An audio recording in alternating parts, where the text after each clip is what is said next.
On with the show. Thanks, Jenny. Hi everyone. Thanks everyone for coming, and thanks for the other speakers and especially the organisers. Thank you very much. And can you say your name again? Sorry, I'm Trent. So my role is a threatened species officer with National Parks, working for Saving Our Species program. My day-to-day job is we have a suite of threatened species that are funded under this program. We have a number of actions against those species that we have to deliver within a financial year and within budget. Unfortunately, for the last 2 months, I've just been fighting fires, so I've actually been pulled off the fire ground as of this week to start coordinating some of our wildlife response post-fire. So I'm in no means a ranger, so the ranger for this area is Adam Bryce, and unfortunately he couldn't be here today because he's still on fire duties. So I'm just going to talk to a bit of the work that we're doing in the Walgan and KBD valleys. So basically, the Walgan and KBD valleys are a site for the endangered brush-tailed rock wallaby under our program. So I've been working at these sites for the last 3 years now, and so at these sites we're doing a lot of monitoring. So we put in camera traps to monitor predators, but then also camera traps to monitor wallabies, and we use their distinctive features, so like scarring or different facial features to identify individuals so that we can get a handle on how many animals are in each colony. And aside from the monitoring, we have an intensive pest control program. So foxes are a big threat to rock wallabies, so we have an aerial baiting program, so we fly twice a year and cover most of the valleys. So in terms of the actual recent fires, I flew over there last Friday and all the valleys have been burnt. In some areas it's quite patchy. Out of the 8 colonies that we flew over, I think one was scorched completely. I didn't see any canopy cover or anything there. But the others are pretty good. So there's a couple of colonies that are quite close to water. There's lots of cover still there. But what we're doing here is we've just started supplementary feeding. So we're feeding half a tonne of carrot and half a tonne of sweet potato. Now we've copped a bit of flack for using carrot because, as John mentioned before, the practice is do not feed carrot because carrot is what's used for 1080 baiting programs with rabbits. But we're deep in these valleys, deep in the Wallamai, and we're not planning on doing any rabbit baiting there anytime in the foreseeable future.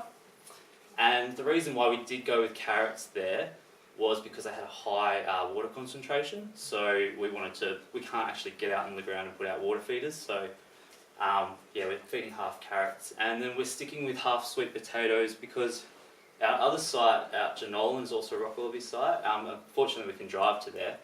So we've been feeding carrot and sweet potato there and setting up cameras. And it appears that, I think because carrots are much more palatable, the more dominant animals are coming through and cleaning out the carrots and eating them quite quickly. But sweet potatoes being less easy to eat, we're seeing it's lying around and our more submissive animals are coming and getting good feed. So it's just having that balance and trying to, feed all types of animals. So that's a bit about what we're doing in these valleys for the rock wallaby program. Across the state, as I mentioned, we're feeding at Janolan, which completely burnt. So there's a population of about 120 rock wallabies there. But up in the north, which got severely burnt, so they're feeding at Guy Fawkes River National Park, obviously Wild Rivers National Park, and up at Shannon Creek in northern New South Wales.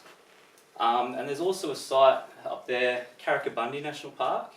They went in to do some monitoring the other week and they hadn't been there for a while. And it actually hasn't been burnt, but the drought's so bad there that they actually went out and found starving rock wallabies. So they're going in there and feeding that as well. So that's a bit of a recap of the rock wallaby program. In terms of parks response, so there is a team being set up in the pests and weeds unit. And I think some guys from LS are being seconded to that. So they're going in post-fire and doing landscape scale pest and weed control. So there'll be aerial shooting and then lots of aerial baiting for introduced carnivores.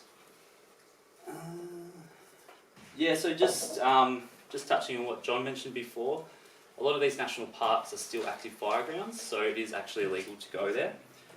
They are still run by an incident controller as part of RFS. So Yeah, it's important that we don't access these sites, because at the end of the day, it's your safety and your life. And I think that's all I have to say. If anyone's got any questions.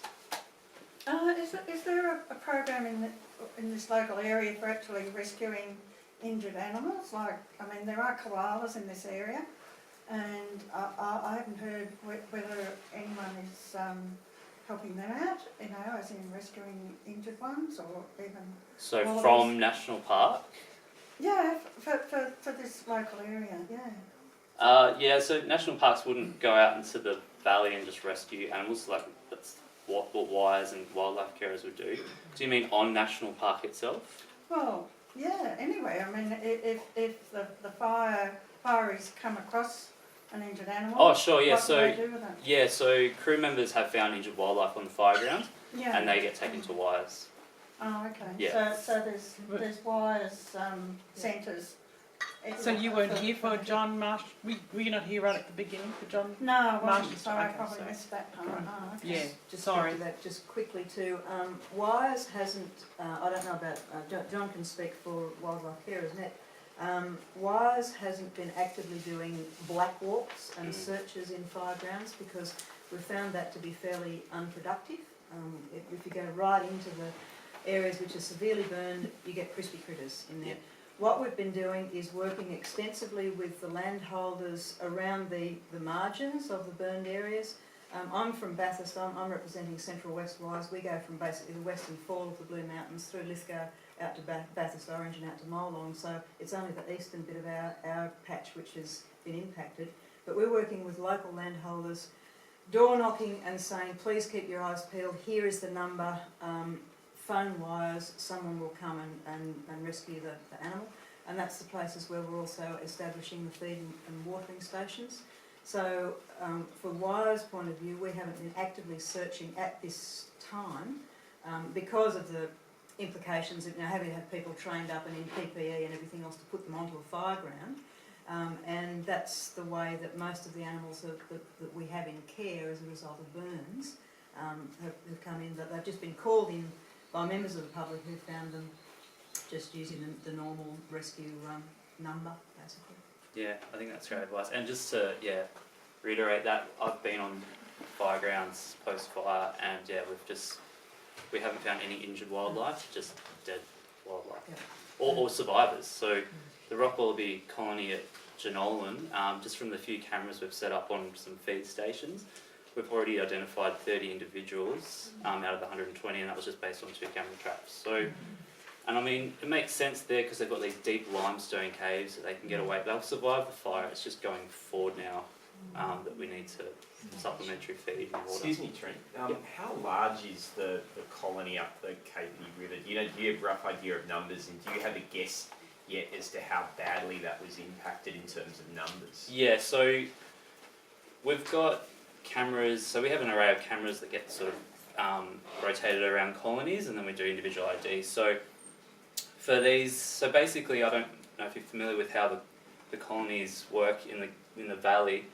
You've got your big sheer cliffs, and then you'll have like big boulder piles that fall from the cliffs like thousands of years ago and form these sort of rock piles, and then there's figs that grow, but they're not consistent across the valley, so they'll just be like little piles. So there's 3 of those that we monitor in the Capity Valley, and so there's one right at Coorongouba there, the campground, and then there's one further down on Freshwater Creek, and then there's another 3 k's down the Capity River Fire Trail that we call Twin Towers. And there's probably about, I think, minimum known to be alive at the Coorongouba colony there was 30, and then we've got 40 at Freshwater and 20 at Twin Towers. But this is just minimum known to be alive in a short sampling period. To extrapolate that across the valley, we say combined with the Wolven, we estimate the population to be about 200 to 400 animals. But yeah, it's really hard to actually, and in terms of how many have survived the fire, we don't know yet. I'm super keen to get back in there and check to see what cameras survived the fire, and hopefully get some data back, but then put new cameras in and start collecting data again. And obviously, if there's anything you think members of the public or land care that we can do to help? I'm sure there'd be a lot of people that are really interested that would be keen to help you. Yeah, I think going forward, I think just engaging with LLS and in parks with predator control programs. So we do some off-park baiting for the rock wallaby program. That hasn't happened recently, but going forward, I think this is an opportunity to really work together and really get a handle on our fox populations. But in the short term, in terms of helping this particular situation, I don't think there's anything people can do for the rock wallabies. Yep. But yeah, it's really important that we work together and implement effective pest control, because we can do only so much in the valleys and park, whereas a lot of that fox activity will be coming through. So just to give you some perspective, we have predator cameras set up at the 3 colonies in the KP Valley. So out of, I think, 250 camera nights, for freshwater and Twin Towers, we had, I think, it was really low predator detections. I think maybe 5 fox detections of both, 5 nights out of the 250 nights had foxes present. Whereas when we went to the Kurunguba colony that's right next to private property, we had 70 nights of the 250 nights. There was a fox in the colony. So, yeah. So is the fox issue on the edges of the park then? So inside the park there's not a lot of foxes? There's not a lot of foxes because of the baiting program. If we can do that aerial baiting twice a year, I'm sure that there would be that constant flow deeper into the park. But yeah, on the edges are... So it's fingers of the park like run alongside our properties are worse than right inside. Oh yeah, for sure. So yeah. the Kurunguba, I see Kurunguba as being inside the park. Yeah, it's inside the park, but it's just, still just okay. on that edge. I guess it's a habitat thing as Yeah, well. yeah. Like foxes like open paths to travel. They Right. don't like the really dense stuff.